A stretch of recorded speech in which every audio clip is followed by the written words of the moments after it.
Hi, I'm Susan. I'm from Worldpeacefull, and I want to introduce to you my bear. This is Barry the bear. Say hello. Barry sometimes talks and sometimes doesn't, but when he starts talking, he just doesn't shut up. So I thought I'd interview Barry and see what Barry wants to say to the world. Is there any special message that you think is really important for this world? Come on, Barry. Does my iPhone make my app look fat? Does your iPhone make your app look fat? That's very superficial, Barry. No, the answer would be no, your iPhone doesn't do that. Let's think of some other interesting things. What do you think's important? I didn't tell a lie. I always tell the truth. That's, you think? You're not sure? You always tell the truth. That's really great. That says a lot, doesn't it? So that's important for you to not lie, you think, but sometimes you might tell little ones. What else do you think is the meaning of life, Barry? Sometimes I can't see very well because my eyes are buttons. Oh, well, that could actually curtail the meaning of life for you if you can't see very well because they're buttons. Oh, well, they are too. I'm just noticing the illusion of eyes. The meaning of life is that maybe all our eyes are buttons. We're not really seeing what's real. Who's to say? What do you think people should best think about? What do you think is important for other people? I saw my face on Facebook and it was funny. So that's important for people to see you on Facebook. Well, that's very narcissistic. What do you think is the number one thing wrong with the world, Barry? Will you still love me after my battery goes flat? Yeah, of course I will.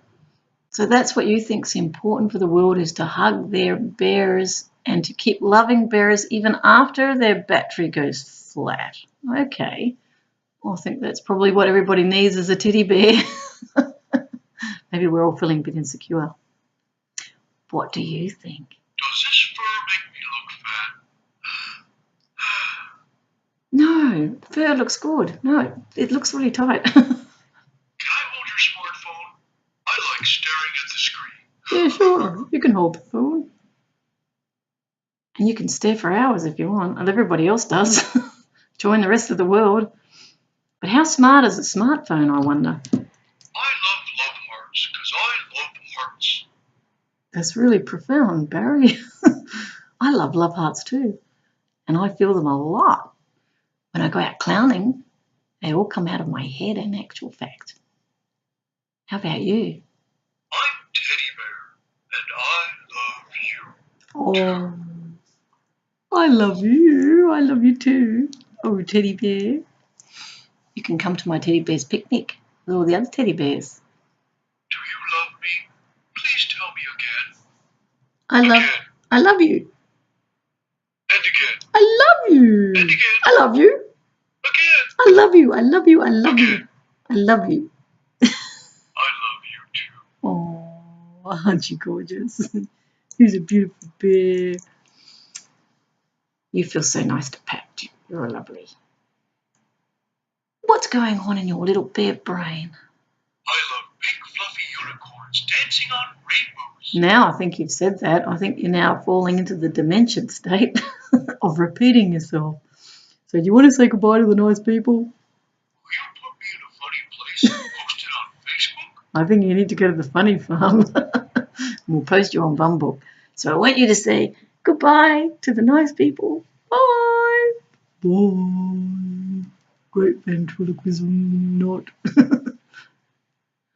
Point is, have fun. Don't be scared to be a fool.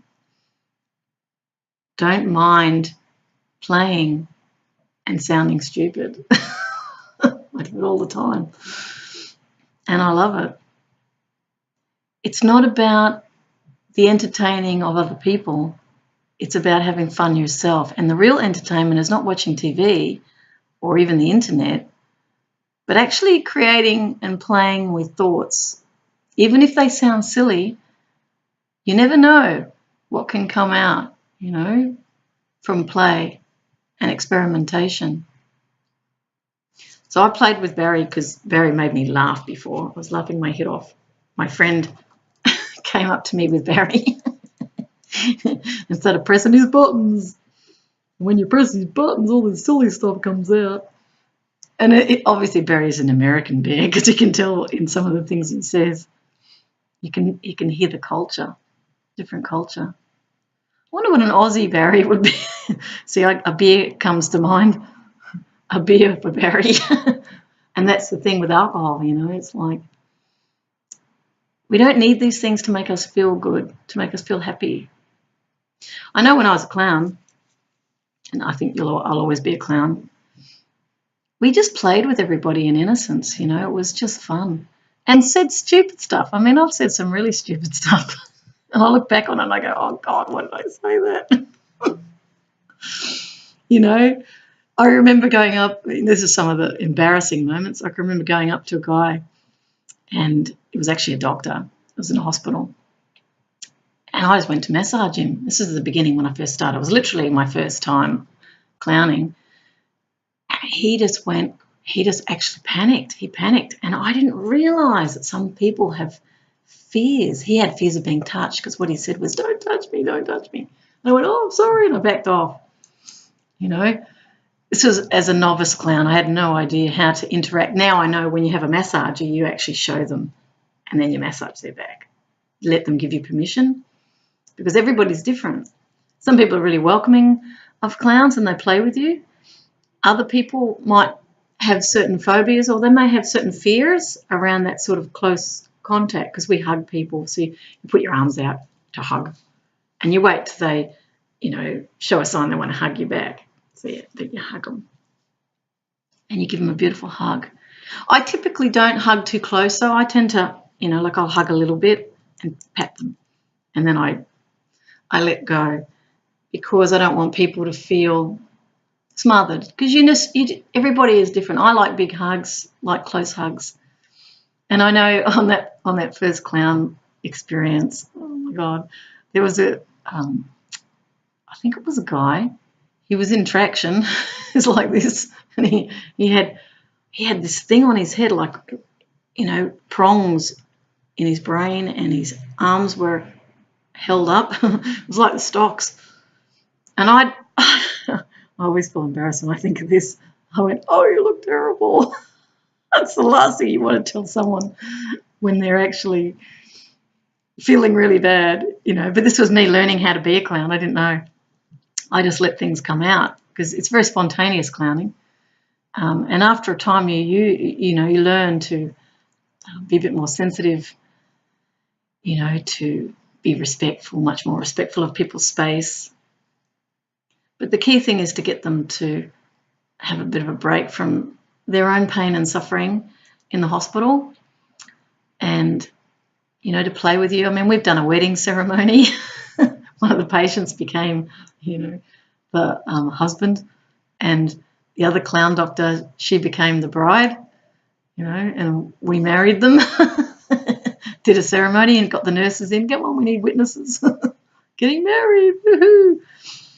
And in a sense, wedding them to their humour. You know, the clown represents the humour, to not take ourselves so seriously, you know, and you're dancing with strangers when you're a clown. I've done Bollywood dancing in India, in a hospital in, it was Chennai. They had very excellent doctors in these facilities, although the facilities were very sort of simple, you know, a lot of concrete, not a lot of equipment, so they didn't have a lot of money. I remember another hospital I went to, I think it was in Chennai as well. They'd never had clowns before, and we all came on the bus. And you just go around and you're just laughing at everyone. You go, oh, I love you.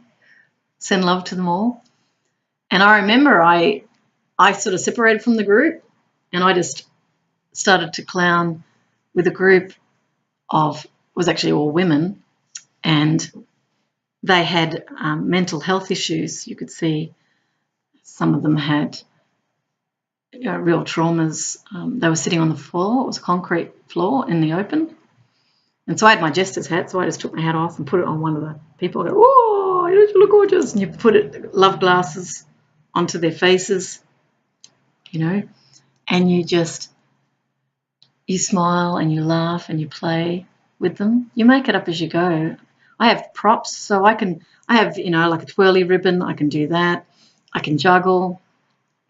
I might bring out a whistle, ooh, ooh, like that, so they can, hear the whistle, blow bubbles. That's another good one. Good thoughts, beautiful thoughts coming. Might shake hands, but miss, or you might just trip over. Sometimes we pull rope. You make it up, so a lot of it's imagination. It's really incredible. This particular clowning experience was a great one. I mean, I've had a lot of great ones, but in this case, I went into another room, and some of the other patients followed me. They obviously wanted to see what the clown did, and they followed me into this room, and there was a patient lying on the concrete floor, couldn't get up. And I went down on the floor, and the patient, I don't know if I can do it through here, we looked at each other, if you can imagine on the floor, just use a teddy, looking at each other in the eyes, because the nursing staff were going to pick up this patient. And I said, no. I said, leave her on the floor, and I'll just go on the floor and lie and face her face. We got very close in the face, looking into her eyes. I feel the tears, actually. I felt her. And I was just going, oh, I love you, and you're beautiful, you're so beautiful, I adore you. And I was speaking like that because what I'm doing when I do that is I'm sending a beautiful, loving energy to this woman. And she was really sick. And then I got up and I felt to go upstairs, so I went up to the top level, and there were other clowns up there. That was where they were dying. A lot of people, palliative care, they're all dying up there. And I just came in, bouncing as I do. Woo, hello everybody, I love you all. My balls. And then drop them. I drop them quick. And then I kick them. I usually kick them like a soccer ball. And then I might try and pick it up, and my back goes, my back says, I can't pick it up. So I play like that, And then I went up to a woman and I held her hand. Some of them don't get any visitors in the hospitals. And so I just held her hand. I remember holding her hand, Teddy can be my patient. And I just went, I love you. I love you. I love you. I'm feeling it now. I'm actually with her now. I can feel it. I really love you. And I just held her hand. And she looked back into my eyes. And I saw it. I saw the love in her. This is the magic of being a clown. It is so incredible. You have no idea. Until you go into someone's world who might be incredibly lonely. They could be deformed. I've met children who had deformities, and some of them, they're in wheelchairs. And this was one of Mother Teresa's places. It was, because I remember seeing her statue and her picture. But these were the children, and obviously some of them had deformities, mental health issues, mental disability, and they were sitting up waiting for us clowns to come. There was about 15 of us, and it was just amazing. So the clowning was probably one of the most greatest experiences of my life. I've worked with a lot of clowns. So on that note, I might just leave you with the bear. Get me up and let's take a selfie. So you can do that. Do a pretend selfie. Come on, everybody. It could just be a plastic toy and you just get them all up doing a selfie. That could be fun. So think of ways to extend love and peace to people. Remember to play, in this crazy life we're in where everything's so serious. People have made it very serious and it doesn't need to be. We can play and have fun. And that's what you're here for. Not here to work so hard. Take care. I'm now sending you love, okay? Lots of love. You're wonderful as you are. You don't need to change to please anybody.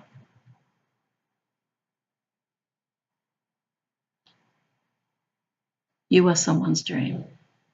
Bye.